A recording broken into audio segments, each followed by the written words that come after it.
Ayan, kung nakikita ninyo, papunta kami sa pinakamalapit na lumihan dito sa amin. Doon kila Mama Pards para maglumi. Ang plano sana namin, bibili lang kami ng lumpiang wrapper. Pero ito na, punta na kami sa lumihan. Yan yung mga pinsan ko, yung mga kasama ko. Kaya samahan nyo kami maglumi at matikman ulit ang masarap na lumi ni Mama Pards.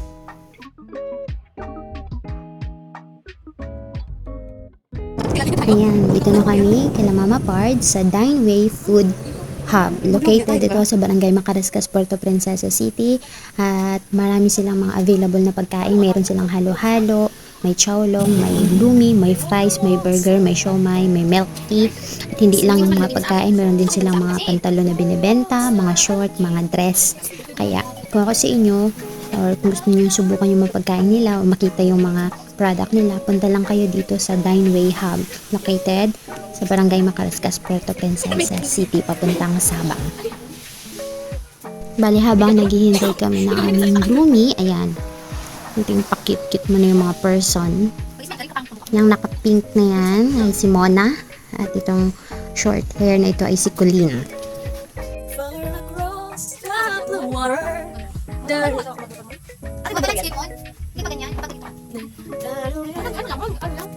Pagpasensyahan nyo na si Mona, gutom na talaga yan.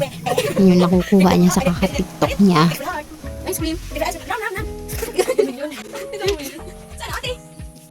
Bali, ito na yung in-order naming lumi sa halagang 150 pesos. Sold na ito sa aming tatlo. At sobrang dami pang mga laman, diba? Kung nakikita nyo. Kaya kung ako sa inyo, itry nyo na itong lumi dito.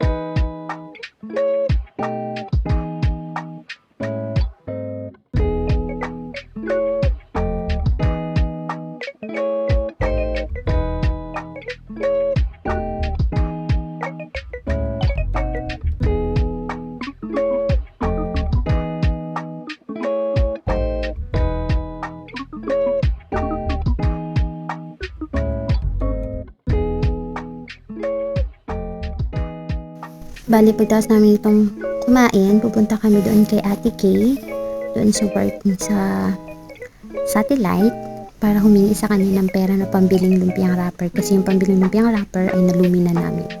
Kaya pupunta kami doon, maghingi ng pera sa kanya. Sana hindi siya magalit.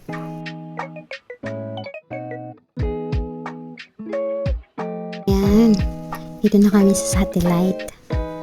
Humihingi na si Mona ng pera kay Ate Kay. Kasi yung pambili ng lumpiang wrapper pinang lumi na. So, ayan. Dapat kasi magmi-meeting lang tong babae na ito. Ang kaso nagkayayaan maglumi. Kaya yun, yung pambili ng lumpiang wrapper na lumi na. So, ayan si Ate Han Kay. Ang pretty cake namin. Ayan siya. Diyan siya nagre-work. Anyway, ayan siya. Hindi yan siya galit ha. Mukha lang siyang galit. Pero hindi siya galit. Tingnan mo, diba? Hindi yan siya galit. Diba? Hi, Ate Kay. Maliban sa pera, ang happy feel ko itong dalawang ito. Tingnan mo. Tingnan nyo ang ginagawa nila. O, diba? Sobrang saya pa sila sa ginagawa nila. Uto-uto talaga itong dalawa na to. Tingnan mo. O, diba? Ang cute-cute nila. Tuwang-tawa kami ni Ate Haniki habang ginagawa nila yan. So, diba? Happy siya. So, ayan. Uuwi na kami. Kasi for sure, galitan na kami ng mga magulang namin. Kasi, merong fellowship dito sa amin. Kaya, nakauwi kami tatlo. So, ayan. Yun lang yung video namin. Salamat sa panonood. Thank you. Subscribe my YouTube channel. Like and share. Bye! Thanks for watching. God bless everyone.